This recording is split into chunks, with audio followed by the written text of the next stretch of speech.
I'll take some water for him ahead of time.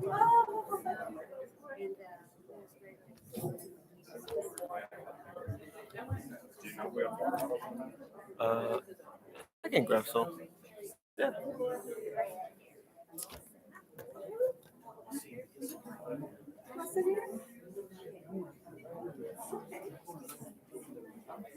Welcome, friends.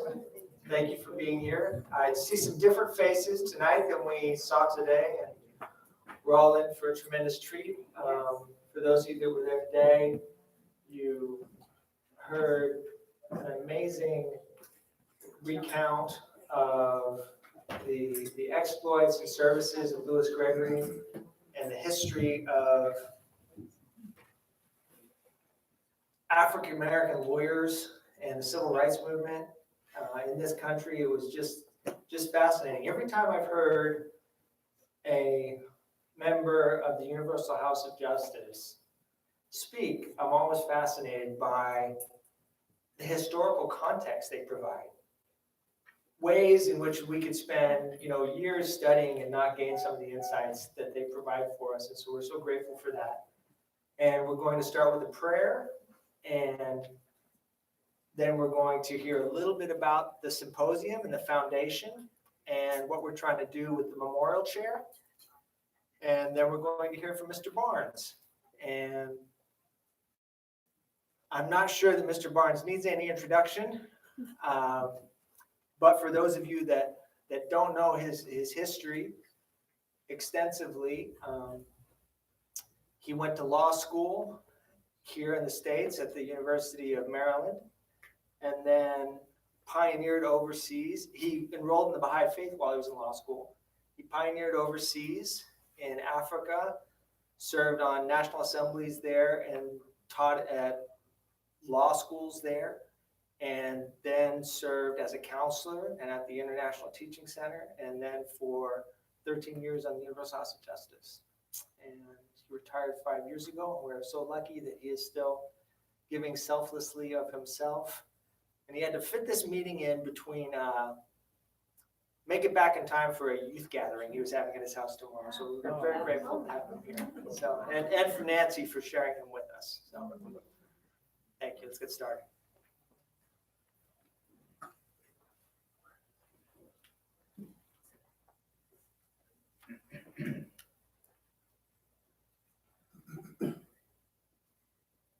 Glory be to thee, O Lord my God. Make manifest the rivers of thy sovereign might, that the waters of thy unity may flow through the inmost realities of all things, in such wise that the banner of thine unfailing guidance may be raised aloft in the kingdom of thy command, and the stars of thy divine splendor may shine brightly in the heaven of thy majesty. Potent art thou to do what pleaseth thee. Thou verily art the help in peril, the self-subsisting.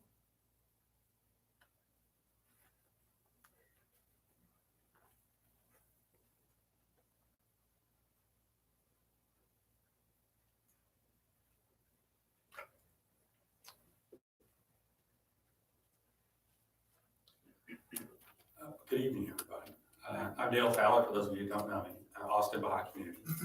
I want to spend just a minute or two before we hear Mr. Barnes about the symposium and about the efforts that we're making there to try to help Huston-Tillotson University.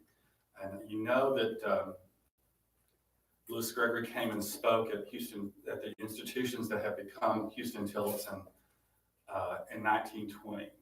So next year we'll be celebrating the 100th anniversary of that occasion. And he spoke on topics that he spoke of all the time as he traveled south and traveled the country: race amity, which is near and dear to our hearts as Baha'is and friends of the faith. So I just wanted to mention a couple of things that we're trying to do related to support for the symposium and for an effort we're trying to do to have an endowed chair, a professorship at Huston-Tillotson University in the name of Louis Gregory. The title of the position will be the Louis Gregory Chair for Race Amity and Social Justice. So that's what, and we just need $1.5 million to do that. So Dr. Hirsch asked any self-identified millionaires in the audience at the symposium today, and nobody raised his hand or her hand. So we had a great event today. I know I see a lot of you were there. Huston-Tillotson likes us, which is good. We like them. They're doing great work, and we want to be supportive of them. And so one of the things I want you to think about, perhaps, if you want to, a little awkward to do this, but if you want to support the work of the symposium and of this endowed chair, this through the foundation, a 501c3, so it's tax deductible. Always have to make that. And it's Baha'i inspired. This is a Baha'i inspired organization with Baha'is and non-Baha'is on the board of directors. My colleague, my friend Navad Taylor and Brian Jaguar are among my co-workers on this. So think about that. T-shirts, and then there's a website and a brochure. If you go Google Louis Gregory Symposium Foundation, there's a place for you to donate there. So that's my sales pitch. Thank you. And we have T-shirts for sale in the back.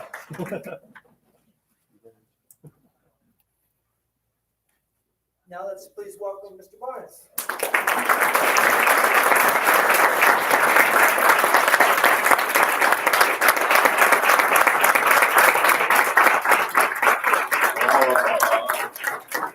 A very warm good evening to you, and to say how very pleased I am to be with you this evening.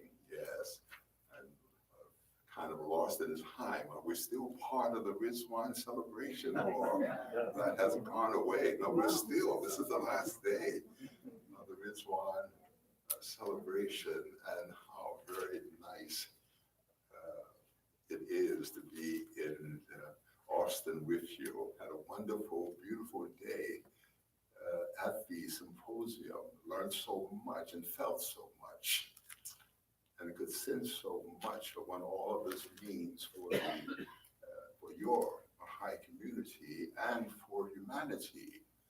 And we heard Chris gave a welcome on behalf of the local spiritual assembly there, and several other members of your community.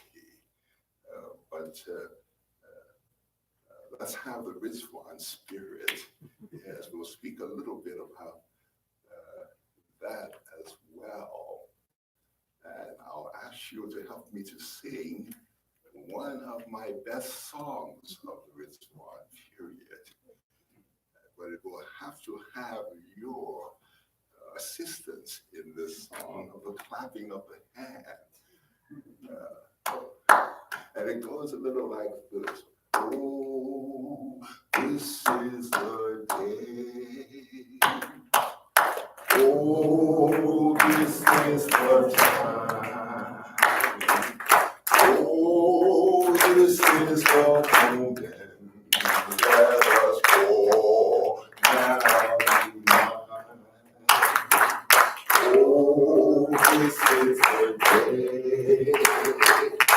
Oh, this is the time.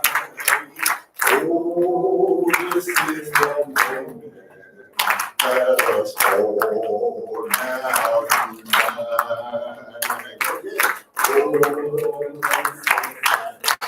Good. Good. Oh, let us all now. Good. Here first. God is calling mankind. God is calling mankind. The universal house of justice, calling mankind now unite. Oh, good. Oh, this is the time. Oh, this is the moment. Good. Let us all now. prophets of God have prophesied this. Prophets of God have promised that day would come when all mankind shall unite. Oh, good.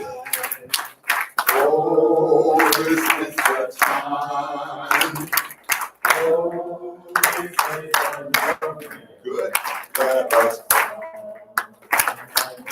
We are leaves of one tree. We are roses of one garden. We are the fruit of one branch. Let us all now unite. Oh, oh, this is the time. Oh, this is the moment. Let us all. We are stars of one sky. We are waves of one sea. We are the fingers of one hand. Let us all now unite. Oh, good. Good. Oh, let us all. God is calling mankind. Allah is calling mankind. The universal house of justice calling mankind now unite. Oh, this is the day. Oh, this is the time. Oh, this is the moment. Let us all. All right, thank you very much. Thank you very much. If I was at home, all the friends know that's my favorite song. And if I was in Raleigh tonight, they would be singing it, because they know I like that part, particularly about God is calling, Baha'i is calling, and the universal house of justice is calling mankind to unite. Now there is one period. This is such a astonishing period in the life of mankind, that the manifestation of God goes into the Rizwan Gardens, and Baha'u'llah announces to all of mankind that he is the promised one, that humanity has been waiting for in this 12-day time, him leaving the Rizwan Garden. And as you know, Baha'u'llah goes into the Rizwan Garden in the normal way that he was seen in Baghdad. And the way he was seen, the way that he was seen in Baghdad in his transportation, usually he would ride the mule, and he would ride he would take a walk. He would either walk or he would ride the mule. And when he went into the Rizwan Garden, you know the story there. But one of the best features of the revelation and the declaration of Baha'u'llah is that when he came out of the Rizwan Garden, you know how he came out? He came out on that strong and powerful red roan stallion. You see, came out there with such majesty and sovereignty.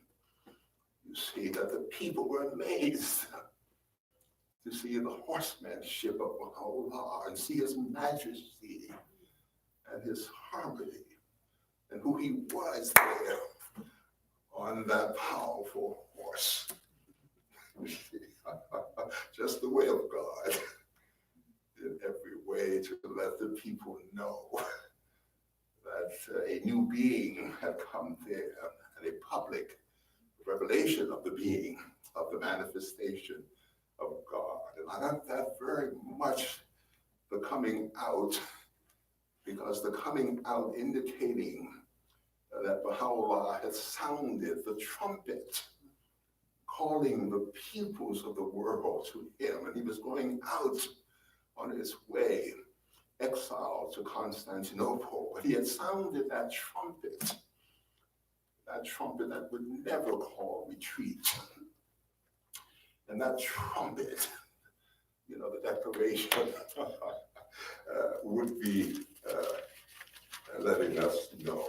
Now, one of the things that would be surprising to some of the, how do I say, the mistaken and confused people of Iran and the government, they would be surprised perhaps that there are Baha'is like you in Austin. As you know, they were so confident to send Baha'u'llah out of the Rizwan, out of Baghdad rather, to exile him there. And they were so confident to exile Baha'u'llah to Constantinople, and then the further exiles of Baha'u'llah. They were confident that the Baha'i faith was dead, and never would it reach Austin, Texas. Let me tell you about one of the prime ministers. He did have a little understanding, more understanding.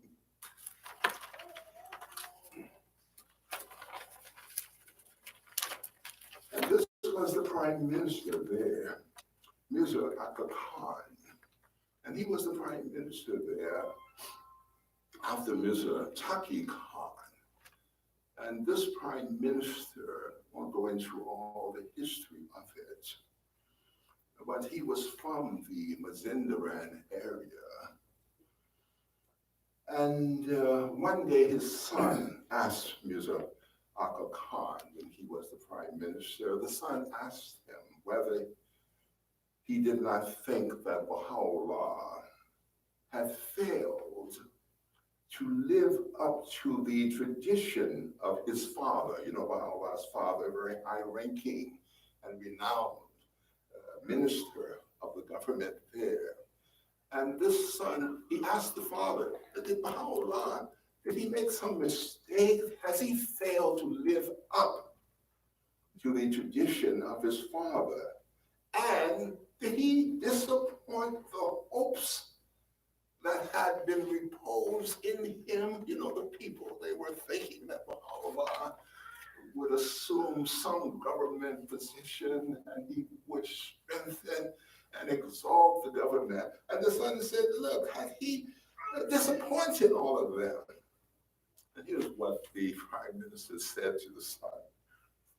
My son, he replied, do you really believe him to be an unworthy son of his father?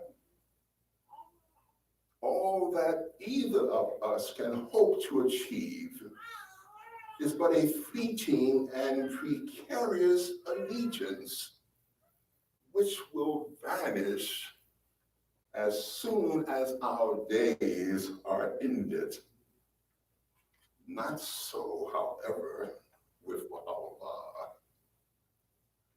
Unlike the great ones of the earth, whatever be their race or rank, he is the object of a love and devotion such as time cannot dim, nor enemies destroy.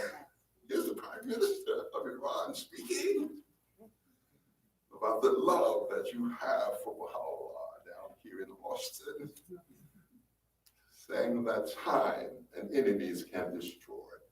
He goes on to say his sovereignty, this word sovereignty of how do you say this word in Iran, in Farsi? What is this word to make sure we all have it? Sovereignty. Good. And how do you say it in the Latino, in the Latino people here? Anyway, you think about it. I want everybody to get it. He says his sovereignty, the shadow of death can never obscure, nor the tongue of the slander undermine.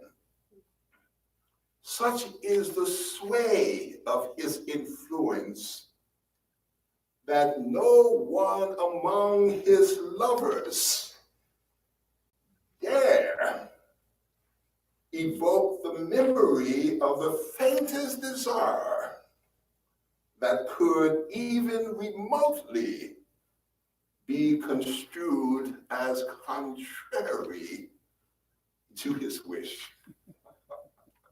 You see the Prime Minister speaking about you in Austin. Nobody in Austin, the Prime Minister is saying, would ever think about doing anything contrary to the wishes and the commands of Baha'u'llah. Such lovers, the Prime Minister says, will greatly increase in numbers. You see the point? Yes, he didn't know so many in Raleigh. Such lovers, he calls them lovers. Such lovers of Baha'u'llah will greatly increase in number. The love they bear him will never grow less and will be transmuted from generation to generation until the world shall have been suffused with his glory. That word suffused, the world will be so, how do I say, so incorporated. That's not the best word. Suffuse. What's the best definition of suffuse? The world will be, yes. The world will so cover. The world will be so integrated. Yes, the world will be so integrated, suffused with his glory.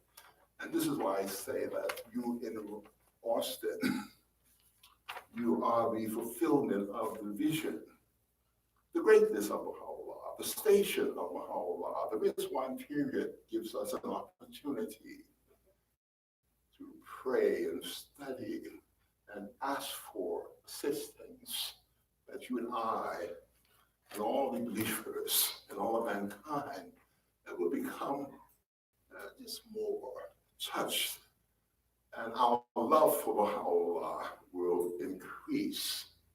Yes, this is what you and I and all the Baha'is are hoping. Yes, in one of the passages, Baha'u'llah says the best thing for the believers is to increase their love for me. This is quite profound, and you and I are doing it, and we're helping others to do it, particularly helping each other to do it. No criticism and no complaining, and no, in any way, looking as if we are disappointed in one another, but loving one another and supporting one another. And this is why Baha'u'llah has said, he says that but for him, here's the station of Baha'u'llah. Baha'u'llah says that but for him, no prophet would have appeared. Every prophet, the purpose of every prophet of God, Shogi Findi says, preliminary, preparing the way for Baha'u'llah. You see the point, don't you? How else could he be the promised one of all the religions unless the other prophets have come to prepare the way? So we are quite fortunate, are we not, to be able to celebrate the Rizwan period. And we're quite fortunate to learn more and to feel more. You see, in our own way, isn't it? Yes, nobody is making any observations about how much you study, and because it's all the same. Yes, in one passage, Baha'u'llah says to read one sentence. Yes, with sincerity is the same as reading 70 volumes. Something like that. It's not the exact words, something like that. Sincerity. But the thing is that during this period is the time for us to give thanksgiving that we are members of the Baha'i faith, and the time to renew our love for one another, our support for one another. And that support is coming, of course, with love for one another, with no criticism of one another, and looking at only the good parts of one another, isn't it? All the things we're doing in Austin. I'm glad to see it, and I'm glad to feel some of it.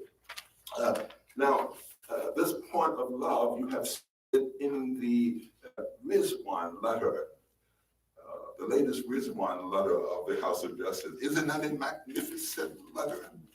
Can you imagine the letter announcing the construction of the shrine of Abdul-Wahab?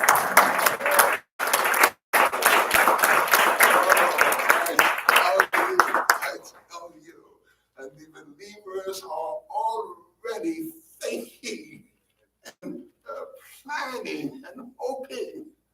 Oh, I wish I'd be the first one from my community to go in there. Yeah, you see the point, don't you? And who can blame you? I like to be the first one from Raleigh to go in there and bring back my experience, you know. And believers are already thinking, oh, yes, I was in the Rizwan garden, and when they built it there, it'll be so nice, you see. But of course, the House of Justice hasn't said where the shrine will be constructed. I think it says something about the vicinity of the Rizwan garden, but it doesn't matter, does it? Yes, we're offering our prayers of thanksgiving, and we're offering our prayers of best wishes.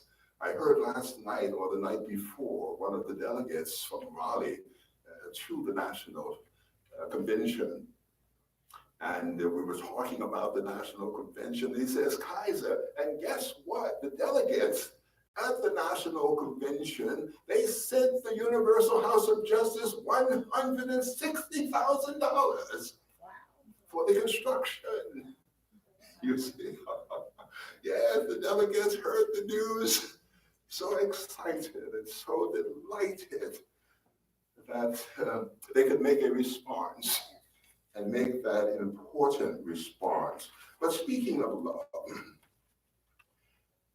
the House of Justice says also very important.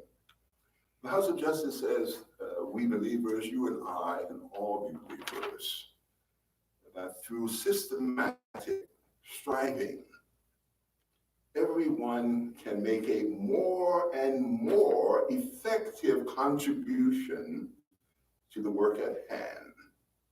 In every setting, there's pure joy in engaging other souls in meaningful and uplifting conversations that lead, whether quickly or gradually, to the stirring of spiritual susceptibilities.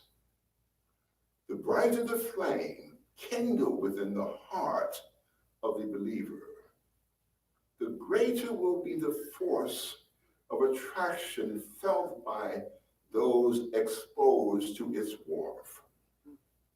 And to a heart consumed with love for Baha'u'llah, what more fitting occupation can be imagined than to seek out kindred spirits to encourage them as they enter the path of service to accompany them as they gain experience, and perhaps the greatest joy of all, to see souls become confirmed in their faith, arise independently, and assist others on the same journey. So the House of Justice referring to the love that you have for Baha'u'llah and this animating force.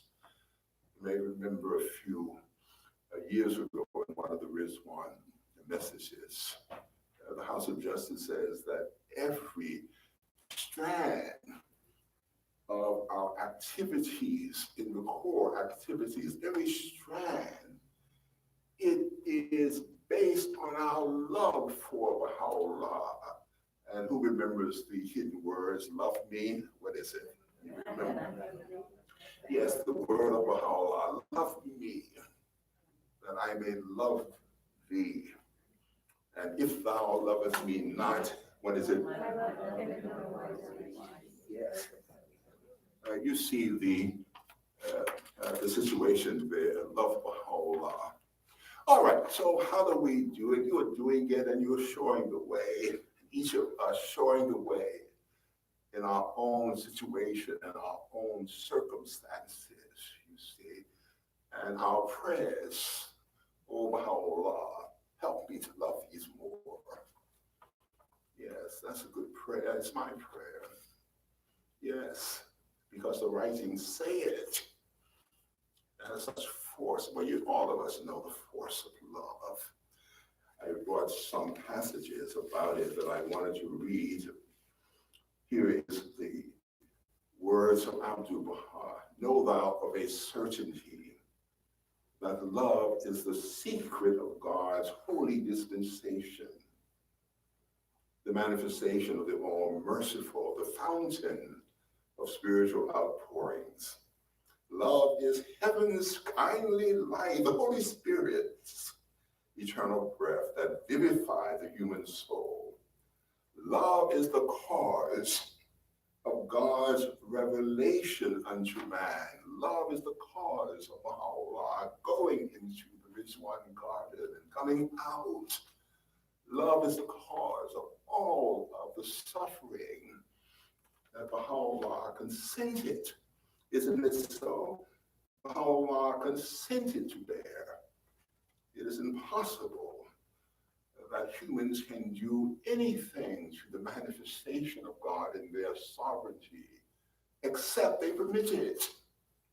It's impossible that they could crucify Jesus, for example, except he consents to it. He's the representative of the Almighty. And the same thing for Buddha, and the same thing of Zoroaster, and the same thing of the Bab. Impossible that they should execute the Bab, except he permits it in his own wisdom. You see the way of God. That's another topic, but it's all part of what we are learning. Yes, how they tried to kill Buddha. 3 times they tried to kill him. Muhammad, 7 or 8 times they tried to kill Muhammad. Zoroaster, the same thing. They tried to kill all of the manifestations of God. They tried to kill, you see, what they endured, and the religion is established in the world. Love is the cause of God's revelation into man, the vital bond inherent in accordance with divine creation. Love is the one means that ensures true felicity both in this world and the next. Love is the light that guideth in darkness, the living link that united God with man, that assured the progress of every illumined soul. Love is the most great law that ruleth this might and heavenly cycle, this mighty and heavenly cycle. The unique power that bindeth together the diverse elements of this material world, the supreme magnetic force that directed the movement of the spheres in the celestial rim. Love revealeth with unfailing and limitless power the mysteries latent in the universe. Love is the spirit of life into the adorned body of mankind, the establisher of true civilization. in this mortal world, and the shredder of imperishable glory upon every high-aiming race and nation. This high-aiming American nation, it doesn't even realize it's high-aiming.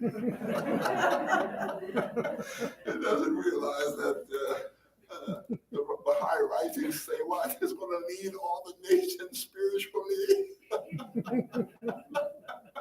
And yes, can you imagine? Yes, I'm happy we can see some of these things with the eye of God. And don't have to worry about our small little vision and understanding. But all these things are happy, and that's why we are delighted with one another. And that's why we're not making any comparison with one another, you know. And no criticism, that's loving one another, isn't it so? Yes, and this is what our faith is all about. And this is what makes it so unique and make all of us so happy and smiling and laughing all the time.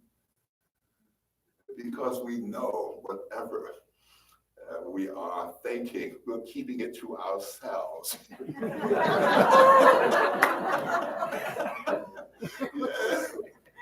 I was at one conference and they were making some little comments. Somebody stood up and making a little comment about the local spiritual assembly not spending the funds in the right way. And what do you think, Mr. Barnes? And I said, these kind of comments should never be said publicly. Yeah, we're not making these sort of criticisms publicly unless you have some kind of motive in mind. You see, yes, if you have some thoughts, this money thing, yes, it can be a real core of imaginary kind of difficulties when it comes to money, just the effectivism and the effect of our society. Everybody feel they should have a view. You see, oh, that rug was too expensive. Yes, this and that, you know the story. Yes, all of these things, whatever we're feeling, because we're not criticizing, particularly the local spiritual assembly. No believer feels he could dare to do that. You see, everybody knows spiritual, and you take some suggestions. I mentioned these things, and they're not the best thing to mention on the Rizwan celebration. You see, that Baha'u'llah is coming out there, that I wanted just to say to you that my feeling is that you're doing so very well. I was with young people today, and I love them very much. One lady, I can't think of the name, 25 years old, you know, the lady who was there, very small lady, and what excellent thoughts they made, many of them consistent with the teachings of the Baha'i faith. And the Baha'is were never surprised with this, that people are saying things that express the spirit of the age. Because when the teachings of Baha'u'llah come, it's explained that it's like the physical sun, it's a spiritual sun. And people are affected by it. They don't know anything about the Baha'i faith. And they never heard any of the teachings. But they stand up and they get an idea that they think is all their own idea about the emancipation of women. And they begin to organize. You see, they get a lovely idea. All children should be educated. And they're full of so much energy. You see, university, and we Baha'is know that it's just a part of the revelation of Baha'u'llah, that the spirit of the age. And I was sitting next to this young lady, and she was telling me that it's difficult, that she's trying, you know. And I was saying to her a little bit, when I was her age and younger in the university and in the law school, and I was studying the Baha'i writings, and Shoghi Effendi said something about the long, hard road in which we'll have to travel in order to make some contributions, in order that through the elimination of racial prejudice would be over. And I was telling her that my favorite song that delighted me during that period was "It's a Long, Hard Road with many a winding turn that leads to where, who knows where. But I'm strong enough to carry him. He ain't heavy, why? He's my brother. He's my brother. That's the spirit of the age. And that song went on, so on we go. His welfare is my concern. No burden is he to bear. We'll get there. And the load won't weigh me down at all. He ain't heavy. Why? He's my brother. So if I'm burdened at all, I'm burdened with sadness that everyone's heart is not filled with gladness and love for one another. I said it's a long, hard road with many a winding turn. While we're on our way to there, why not care? And the load won't weigh me down at all. He ain't heavy. Why? He's my brother. Yes, it affected me very much when I was studying the Baha'i faith. It moved me very deeply, just the concept of it all. And there were many songs like that that we used to sing, marching up and down, protesting this, and sitting in that, and all of this, trying to find our way, and trying to find what are the spiritual dimensions of it all. And we're fortunate in the Baha'i faith, you and I, and all the Baha'is around the world, we know something of the spiritual dimension as we go forward.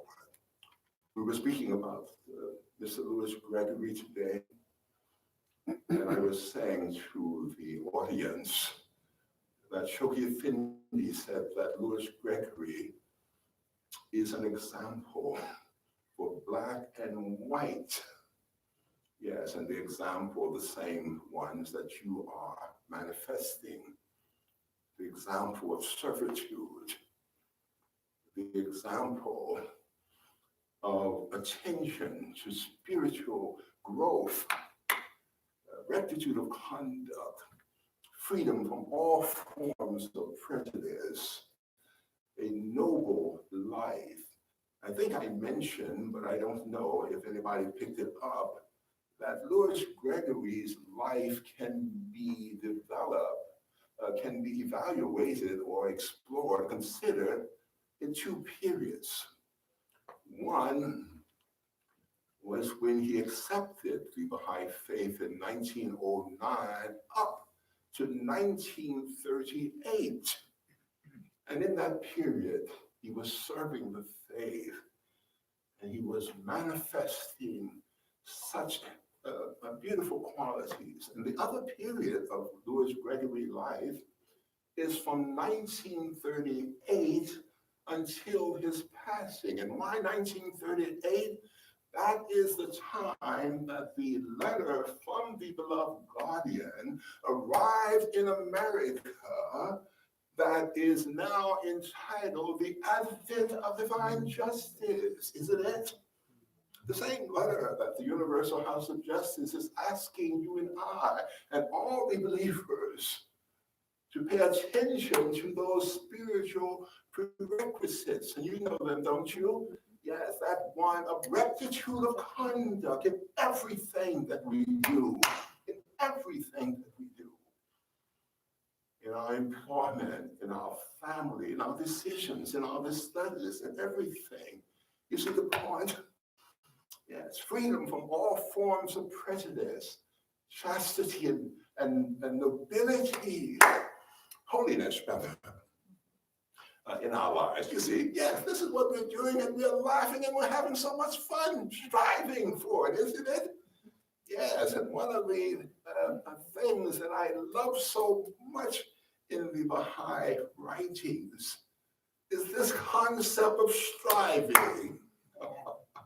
Look sometime at the prayers, just about every prayer and every writing is strive to do this, strive to do that. Yes, in the generosity of God, the generosity of Baha'u'llah, just writing and just giving us reminder, try to do the best we can. Yes, and don't worry, the guardian said in the Advent of Divine Justice, consider your own thoughts first, and don't consider the other. I was telling the friends at the symposium, Louis Gregory wrote W.E.B. Du Bois, the genius, and really so forceful and important of the movement of African Americans to dignity and respect for themselves, and putting it in a conceptual framework, and his analysis of racism in America. And Louis Gregory had met with him. But I was surprised in one letter that Louis Gregory sent him. He said to W.E.B. Du Bois, that towering figure who was so close to the Baha'i faith, Louis Gregory said to him, undoubtedly you have read the Advent of Divine Justice. Yes, these non-Baha'is reading it, understanding it. You see, Louis Gregory was certain that he was reading it. And Louis Gregory closed his letter by mentioning Advent of Divine Justice primarily for your wife. The wife was a Baha'i, you see. But Dr. E.B. Du Bois wasn't so happy with that. He had moved away from religion. And he had concluded that religion was so much intricately connected with racism in America, and religion so intimately connected with the oppression of people. Anyway, that's another story. But the important point is that Louis Gregory, just like you and I, we're trying to contact and make our contacts, inviting people to devotional meetings, that sort of thing. I make it because all of us are attentive to what the House of Justice is repeatedly saying over and over about the importance of our studies and examination of those passages in the Advent of Divine Justice. So you keep ahead with that, and you go ahead with that, because it's quite something that the head of the faith puts before us an instrument or materials or an approach, a methodology, if you will. And Chogifindi in one passage calls these spiritual prerequisites weapons, you see, in which we can defeat the forces of disunity in the world. I just give you this a little bit of context. You know it better than I do. And you're having your study circles and you're having your individual studies, isn't it? But again, you're having it with such laughing and smiling and doing the best you can. And nobody criticizing and nobody thinking anything of it. Yes, isn't it? And that's the way of our faith. And that's the way we are moving on. I'd like to congratulate all of you for this beautiful center. Yes, I had heard about this center and wanted to come here and see it. I had a partial tour, you know, and this is all I can do. I may have to come again.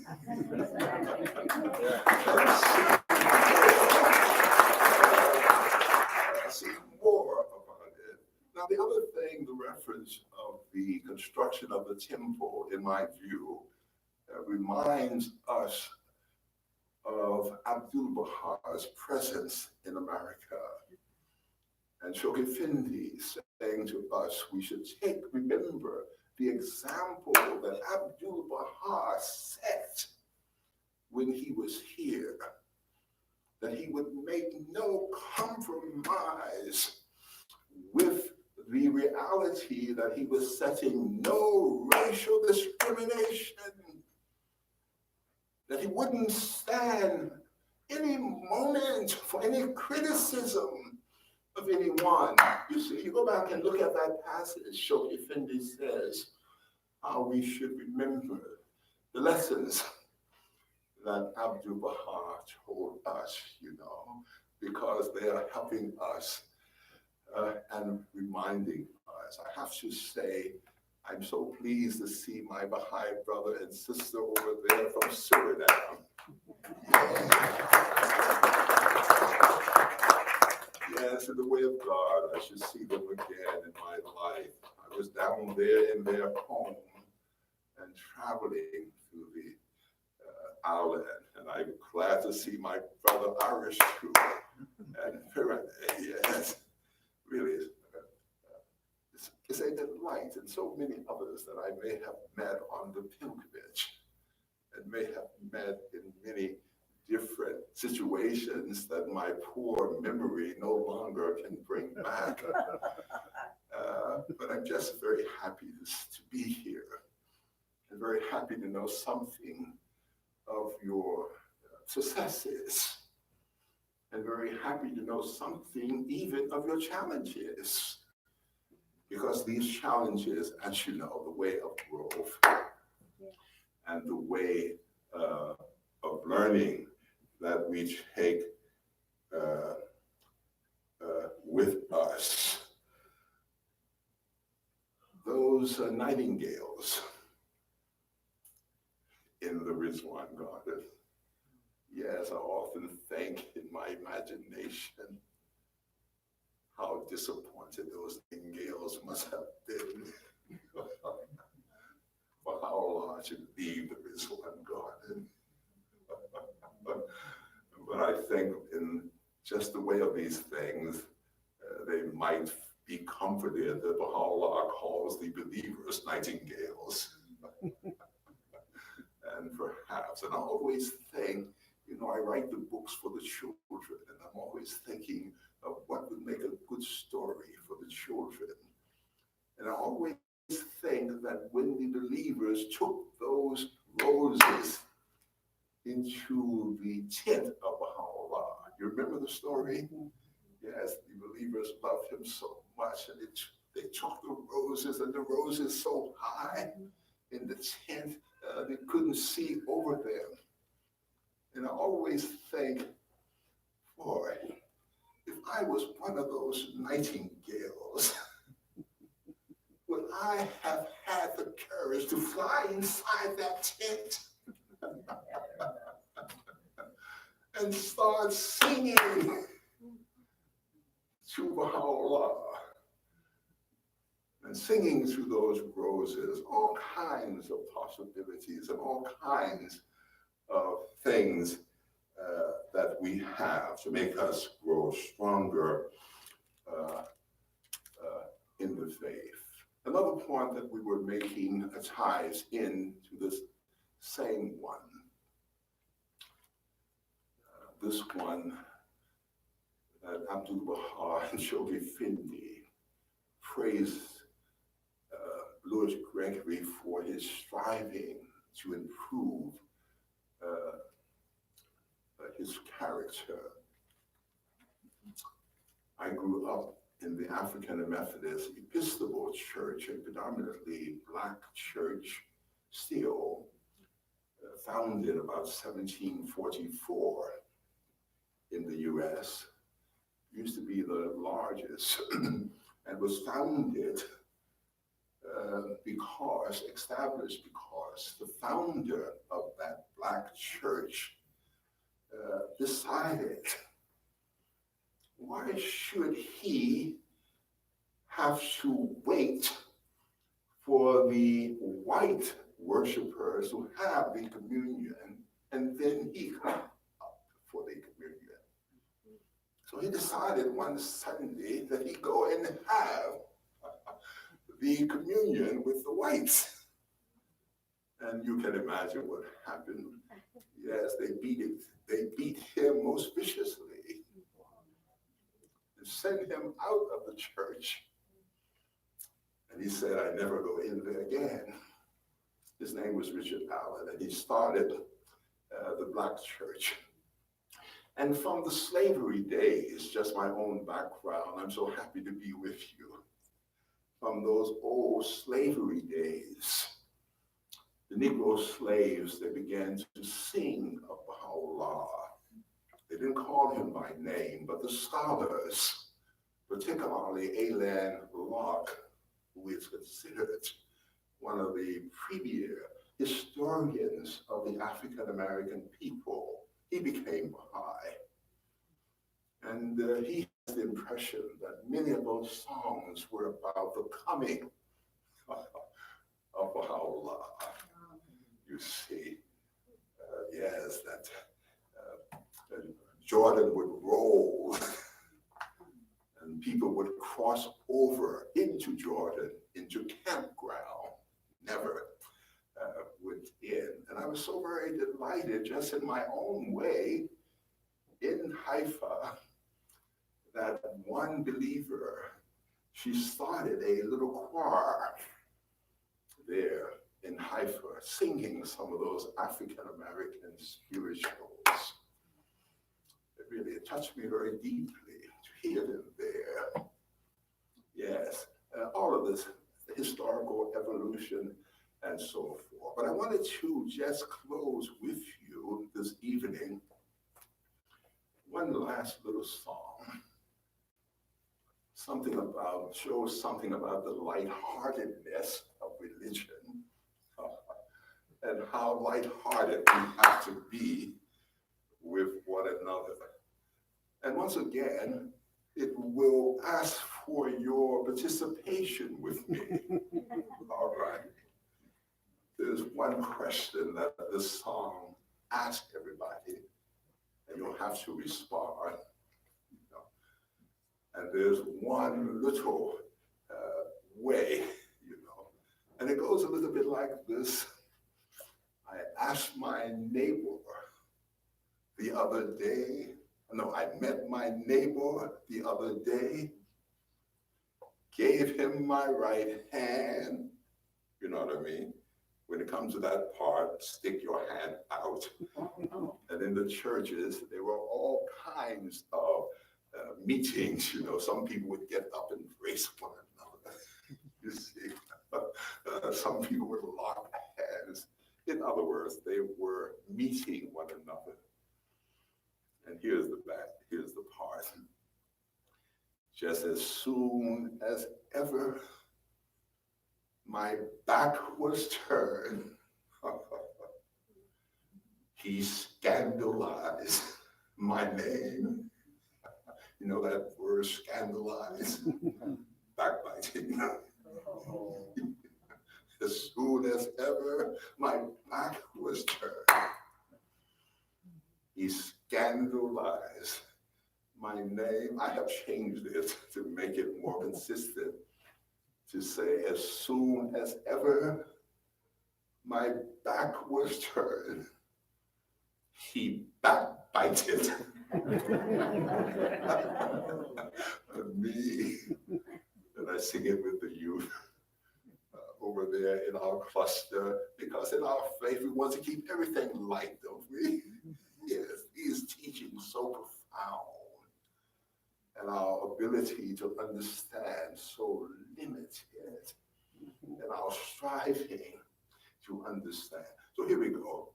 I met my neighbor the other day, gave him my right hand, in a way you like, grace or whatever. Just as soon as ever my back was turned, and that would engender lots of comments. I can't believe it. Yeah. From the audience. What could have happened? I wonder what he did. It was just audience participation. You see.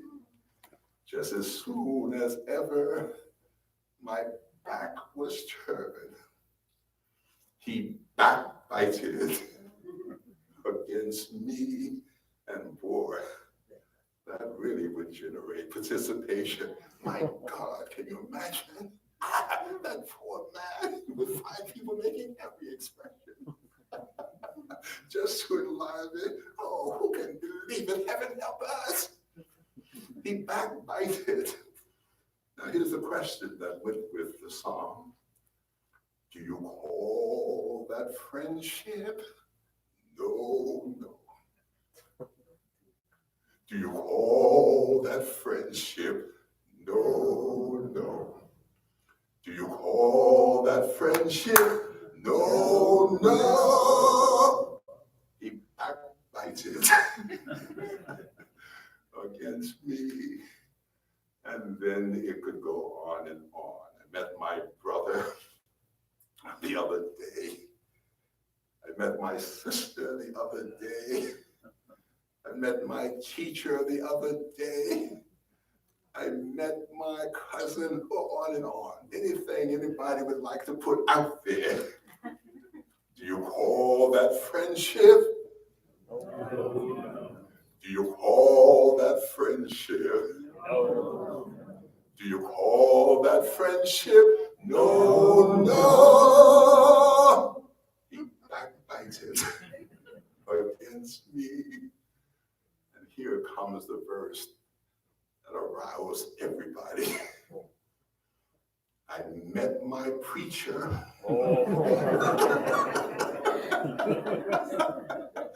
Oh, the moaning and the groaning and the look of despair. I met my preacher the other day, gave him my right hand, all the embracing, yes, how are you doing, and how's the family?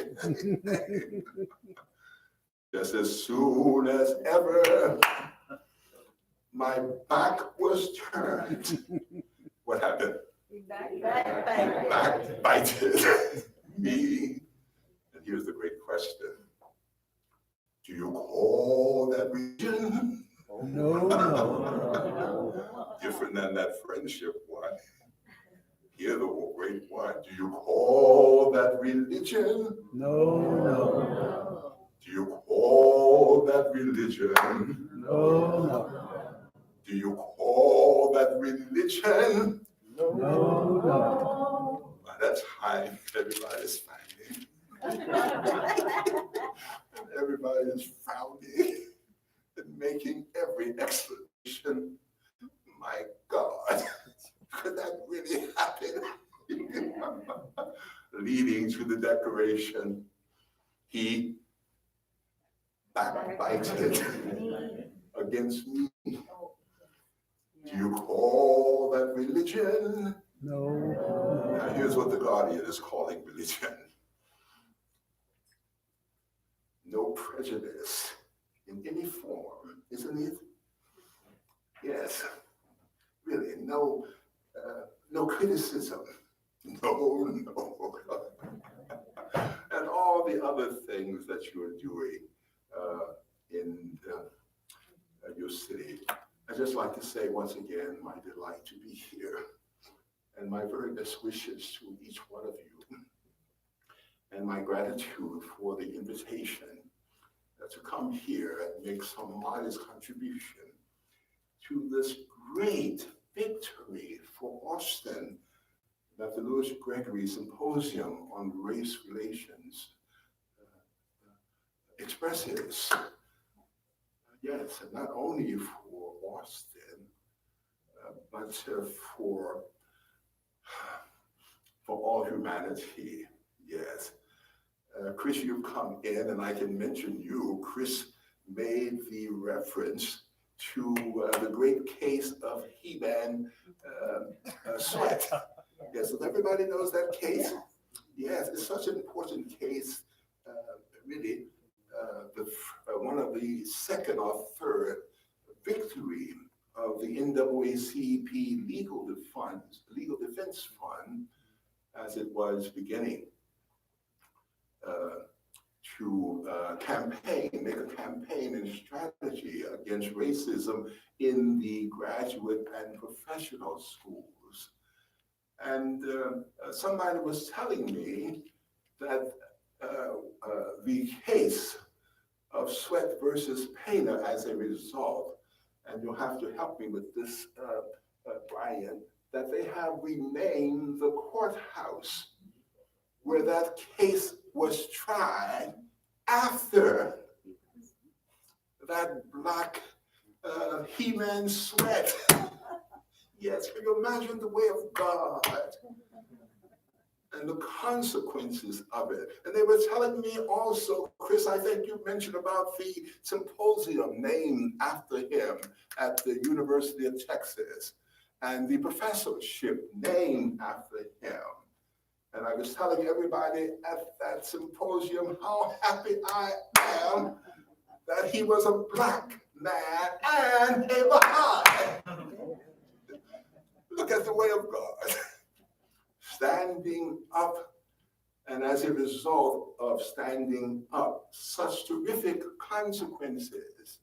And this is what gives you and I every inspiration. We're mentioning the faith, and we're having every thought that mention to the neighbor that seems so indifferent to religion, but the results of it, with the assistance of God.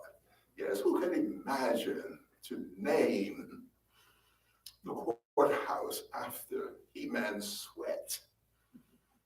And I told the audience how much I love that name, Sweat. Yes, reminding me of our hard work and striving.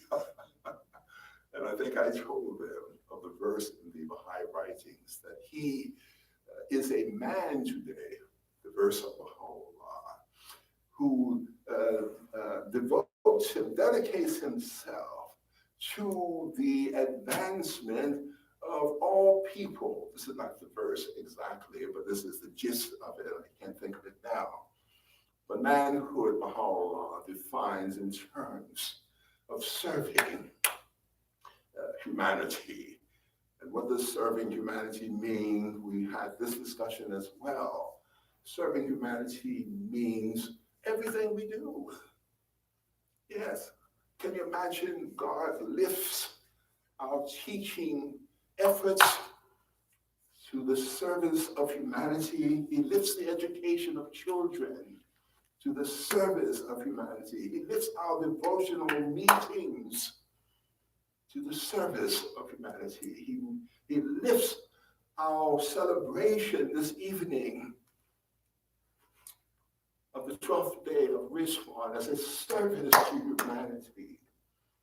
The generosity of God and the love of God and the spirit of this age has put so much together. Once again, my warmest thanks to you and my very best wishes to each of you in all of your services to the faith. Thank you very much.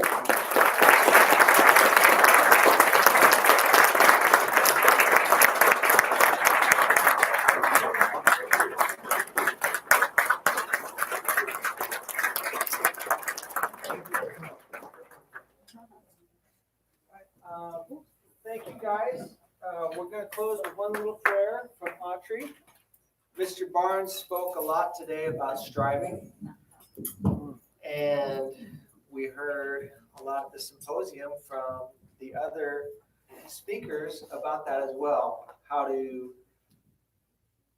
make your individual life reflect everything that we can do to engage on race unity. And so let's thank Mr. Barnes one more time.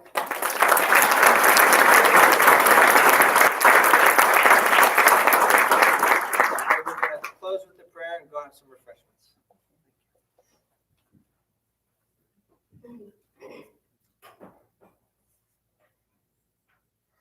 Strive that your actions day by day may be beautiful prayers. Turn towards God and seek always to do that which is right and noble. Enrich the poor, raise the fallen, comfort the sorrowful, bring healing to the sick, reassure the fearful, rescue the oppressed, bring hope to the hopeless, shelter the destitute. Strive. Yeah.